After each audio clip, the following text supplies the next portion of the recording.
कितने लेवल के भी एग्जाम देकर के आइए, कितना नंबर आप 90% लेके आइए, पकड़ लीजिए। सब में धांधली होती है। सब में धांधली, खुला धांधली आपको कह दिया जाएगा। हमारे लोग आचे तले नहीं। मैडम ममता कहेंगी कि वहाँ पे एक महिला को नग्न करके निर्वस्त्र घुमाई गई थे मणिपुर में, लेकिन ये मेदिनीपुर की बात नहीं करेगी। वहाँ पे एक हिंदू महिला को पूरा घुमाया गया और करने वाला एक मौलवी था। मुसलमान से लड़े ना तो 40% वोट मुसलमान का हो गया और मान लीजिए 50% लोकल बंगाली लोग का हो गया। 10% वोट का जरूरत ही नहीं है, बाकी तो ये बंगला किसी घुसा ही रही है। कौन आना चाहिए सत्ता में? क्यों नहीं, बीजेपी गवर्नमेंट है, योगी बुलडोजर आ जाना चाहिए। किसी के कारण प्रचार हो जाएंगे, प्रचार में अगर उसका मुंह देखा जाएगा तो उसका घर में तोड़ भांग हो जाएंगे, तोड़ भांग हो जाए अभी भी। और तोड़ भांग हो जाएंगे तो पुलिस तो कुछ नहीं करेंगे।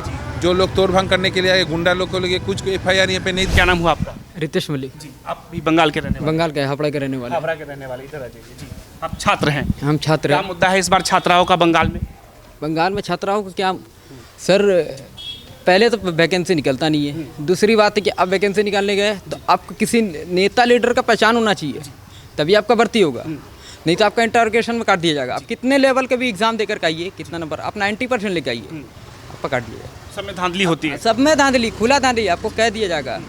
हमारे लोग आचे तले नहीं, एकदम डायरेक्ट, इनडायरेक्ट नहीं, डायरेक्ट। आप देख लीजिए, हावड़ा पूरा हावड़ा बता रहे आपको। अभी तो बीजेपी सरकार में नहीं है, 20 से ज़्यादा कूड़ा के भेड़ जो था बेच दिया गया। कौन बेचा? ये ममता बनर्जी कह रही कि आप तो देश को बेच रहे हैं। तो भाई हावड़ा का जो कूड़ा भेड़ है कौन बेच रहा है? आपका MLA है गौतम चौधरी, सारा बिल्डर को बेचा जा रहा है, बड़ा बड़ा कॉम्प्लेक्स बना रहा है, बिक्री। तो वो कचरा कहाँ जाएगा? दूसरा बात, 5000 लेबर था इसे हावड़ा में, 500 लेबर परमानेंट था। आज 2, 4, 5 बज गया और जो कि लोग प्राइवेट करने का लगा हुआ है कि प्राइवेट कर देना ये लोगों को। 5000 में क्या चलता बताइए? वो गरीब आदमी गरीब होता चला जाएगा, वो अपने बच्चों को खिलाएगा या अपने बच्चे को एजुकेशन देगा या बिजली बिल भरेगा या अपना भविष्य। तो कुछ लोग जैसे बता रहे थे कि जितने बड़े बड़े माफिया है, बिल्डर माफिया, बालू माफिया, सब TMC में भरे पड़े हैं। तो हाँ, आप कटमनी का सरकार है, आप किसको खरीदना चाहते हैं? सब बिकाऊ है बंगाल में, सब बिकाऊ है। सब बिकाऊ है। जिसको खरीदना, आप कहिए MLA को 20% पहुँचा दिए, थाना में 20% दे दीजिए, सब कुछ भी मतलब कि जो कर सकते हैं आप 20% कमीशन उसका रख दीजिए, बाकी जो करना थाने में कीजिए। 20% और विधायक बस, कमीशन बस, 20%। हाँ, एकदम 20% कमीशन रख दीजिए। आप किसी तरह का धंधा व्यापार कीजिए, कोई बोलने वाला नहीं, अनलीगल कुछ भी बेचिए, जो करना 2 नंबर कीजिए। आप लोकल क्षेत्र में अब लगता है कि ऊब गई है जनता ममता बनर्जी से इतने सालों से। जनता तो देखिए, जनता इसको लाया ही गया था कि चलो बंगाल का विकास होगा, इसलिए लाएगा। बदलाव के मुद्दे पे तो आई थी सत्ता आई में। थी, ये तो महिला का ही शोषण करने लगा है। जिस माता काली का धरती है उसी को ही बदनाम कर दी। ये बहन माता का रेप करवा रही है और कहती है कि अगर बेटियां घर से निकलेंगी तो उसकी गलती, रेप होगा। अरे ये क्या स्टेटमेंट है, क्या मानसिकता है, क्या मेंटेलिटी? कह रहे 8 बजे के बाद महिलाओं को, लड़कियों को घर से बाहर नहीं निकलना चाहिए। अब बताइए, क्या लगता है आपको इस भारत में, सेक्युलर भारत में ये स्टेटमेंट होना चाहिए? संविधान भारत में देख के खतरा में आता है। ये मेंटेलिटी आप लोग को बना लेना होगा, हम लोगों को बना लेना होगा। संविधान देखिए, बंगाल में खतरा नहीं आता है, लेकिन यूपी में आ जाता है। मैडम ममता कहेंगी कि वहाँ पे एक महिला को नग्न करके निर्वस्त्र घुमाई गई थे मणिपुर में, लेकिन ये मेदिनीपुर की बात नहीं करेगी। वहाँ पे एक हिंदू महिला को नंगा करके पूरा घुमाया गया और करने वाला एक मौलवी था, इसलिए कि उसकी बेटी लव मैरिज एक हिंदू लड़का से कर लिया, जो बंगाली लड़का था, उससे शादी कर लिया। सोचिए, एक महिला को निर्वस्त्र करके घुमाया जा रहा है, क्या स्थिति है? आपके प्रदेश में तो महिला मुख्यमंत्री भी है, तो महिलाएं तो और सुरक्षित होनी चाहिए थी आपके प्रदेश में। सर, सबसे बड़ी बात है कि जो ये 50% का जो वोट है, ये वोट दिल जीतने के लिए। पहला बात तो ये अपना आइडिया लगा लिया है कि यहाँ पे रहना है, तो पहले बात है कि जो बंगाली लोग, लोकल क्षेत्र है, इनको लड़ा दो अनोन जातियों से। इनको कह दो गुजराती, पंजाबी, बंगाली, बिहारी कर दो, ये लोग आपस में लड़ते रहे। मुसलमान से कोई लड़े ना, मुसलमान से लड़े ना तो 40% वोट मुसलमान का हो गया और मान लीजिए 50% लोकल बंगाली लोग का हो गया।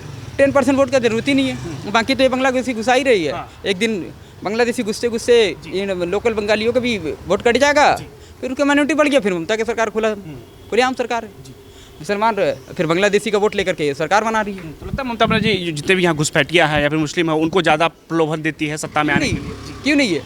आप सरेआम देखिए ना, पहले यूपी बिहार से लोग बंगाल पे आते थे, किस लिए? रिक्शा चलाने, ठेला चला और रोजगार के लिए, रोजगार की व्यवस्था में आते थे हावड़ा पे। आज पूरा हावड़ा घूम लीजिए, सबसे बड़ा स्क्रैप मार्केट बजरंगबली, सबसे बड़ा fish market Howrah fish market, सबसे बड़ा एशिया का मार्केट हम लोग का बड़ा बाजार, सब बड़ा से बड़ा मार्केट हमारा हावड़ा में है। लेकिन आज पूरा बजरंगबली को कब्जा कर लिया गया, सब बेच दिया, व्यापारी भाग रहे हैं। आपका कारखाना बंद है, उन्हीं का एमएलए कहता है कि या तो कारखाना बंद है तो हमें पैसा पहुंचाओ, चालू है तो हमारा 20% कमीशन चाहिए, कमीशन मांगते हैं। कमीशन चाहिए, नहीं दीजिएगा कारखाना बंद कीजिए, नहीं तो कब्जा करेंगे हम लोग टीएमसी के विधायक अपने अपने जितने हाँ। क्षेत्रों में क्षेत्रों में। और ये किसके जरिए किया जाता है? 2-4 गुंडा भेजा, जाओ बंदोबस्त कर दो पूरा बढ़िया से, क्योंकि वो तो नेता है, वो तो डायरेक्ट करेंगे नहीं इनडायरेक्ट करेंगे। तो आपके शासन में व्यापारी, अगर आप जो कह रहे, ममता बनर्जी के एक नेता कह रहा था कि 3,500 व्यापारी केंद्र यहाँ से भारत से चले गए, बड़े व्यापारी पलायन कर गए। आप ये बात नहीं बताते, आपको भारत का पूरा खबर है, लेकिन आपको 6,800 को जो व्यापारी बंगाल से चला गया है वो आपको नहीं पता है। मतलब आपका घर जल रहा है, आप पड़ोसी कह रहे हैं आपका भी घर जलने वाला है। कोई इन्वेस्टर क्यों नहीं आना चाहते? नई कंपनी कोई नहीं आना चाहती है? आप फिरौती दीजिए, आइए। तो कोई व्यापारी क्यों फिरौती देगा आपको? अमेजॉन राजारहाट में बैठने वाला था, अमेजॉन कंपनी आने वाला था, उसको ममता बनर्जी ने कहा कि कमीशन दीजिए। अमेजॉन ने कहा ठीक है भाई, जो बनता हम बिल बना दीजिए, हम दे देते आपको। उन्होंने कहा नहीं, बिल बना के नहीं सकते, तो कमीशन मांगती है। हाँ, कमीशन डायरेक्ट नहीं बैठा अमेजॉन। टाटा को देख लीजिए, एग्जाम्पल है। तो ये कोई कहने वाली बात नहीं, आप देख ही रहे हैं कि और दिन पे दिन सबसे बड़ा बिस्किट फैक्ट्री था बंगाल का, सबसे बड़ा अपने यहाँ पे पार्ले जी का फैक्ट्री, वो भी चला गया, बिहार चला गया।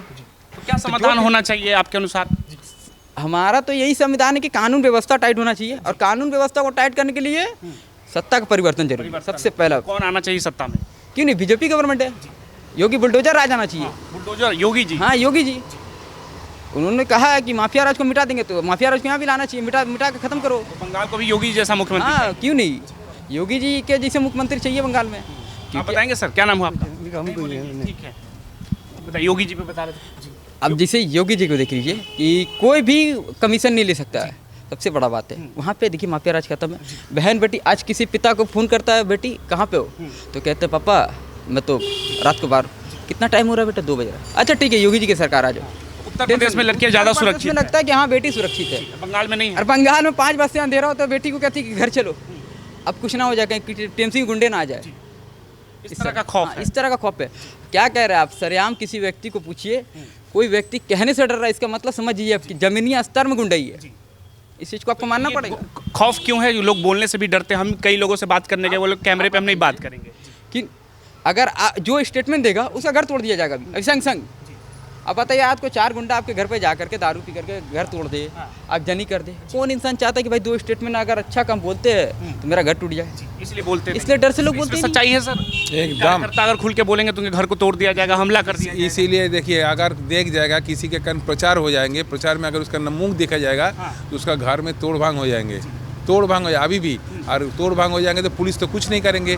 जो लोग तोड़ भांग करने के लिए आए, गुंडा लोग को लेके कुछ FIR यहाँ पे नहीं दर्ज नहीं होता है, दर्ज नहीं करा सकते, आम जनता नहीं करा सकते। आप पुलिस FIR लेंगे ही नहीं जब तक ऊपर। अभी देखिए पुलिस वाले के ऊपर भी यही है नियम, कानून ये अंधा कानून बना के रखा है कि जब तक ममता से नहीं परमिशन मिलेंगे तो कोई थाना में उसके FIR दर्ज नहीं होते हैं। वो पूरा पूछेंगे कि अभी व्यवस्थाओं पे भी पूरी तरह से कब्जा करके रखा है। पुलिस मंत्री है ना, पुलिस मंत्री तो दिखा के, जब मूले लोग का कोई प्रॉब्लम होगा, मूले लोग को जब विरोध प्रदर्शन करते हैं तो पुलिस लोग खड़े खड़े देखते हैं। जब हिंदू लोग को कोई अगर विरोध प्रदर्शन होगा तो उन लोगों को पुलिस बहुत अत्याचार करते हैं। यहाँ पे ऐसे ही होते हैं। हिंदू बताते पर्व त्योहार के लिए भी परमिशन लेना पड़ता है कि आप इतनी ही लोगों को जुटा सकते? रामनवमी का जुलूस से लेके देखिए ना, कोई भी अगर यहाँ पे होता है तो हिंदू लोग के लिए सब कुछ परमिशन लेना पड़ता है। परमिशन देगा कि नहीं, वो नहीं देता है, ऑफिशियली कुछ परमिशन नहीं देता है। पुलिस वाले बोलते हैं ठीक है खोलो, हम लोग कुछ करेंगे नहीं, ऐसे ही।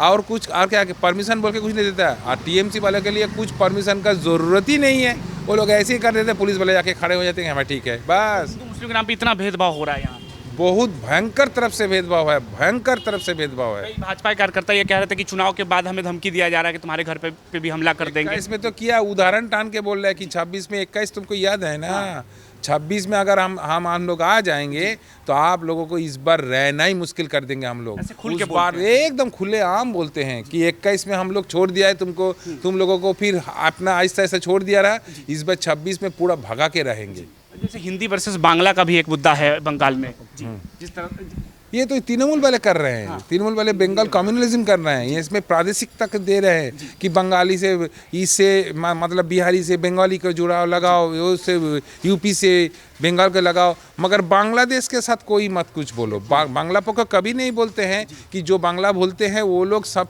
बंगाली हैं, क्योंकि बांग्लादेशी और बंगाली में बहुत अंतर होते हैं। एक भाषा भी नहीं बोलते हैं। हम लोग कभी गोसल नहीं बोलते हैं, हम लोग कभी दावत नहीं देते, हम लोग आमंत्रण देते हैं, निमंत्रण देते हैं, तो वो लोग नहीं उठाते हैं। बंगाल में अगर यूपी बिहार के लोग आके हिंदी भाषी रहना चाहे तो ये देश तो सबका है, तो क्या दिक्कत है टीएमसी के नेताओं को, या फिर जो लोग कहते हैं कि ये लोग नहीं रह सकते? तो फिर भाजपा आ जाएंगे, वो लोग नहीं सत्ता में रह पाएंगे। इसीलिए ना वो लोग बोल रहे हैं कि भाजपा जितना हो सके हिंदू में भेदभाव रहे, जितना हो सके हिंदू में विभाजन रहे, यूपी बोल के, बिहार बोल के, बंगाल बोल के, तब ना वो लोग इकट्ठा करके उसका जो 38% से 40% जो वोट है वो वोट तो सिक्योर्ड है।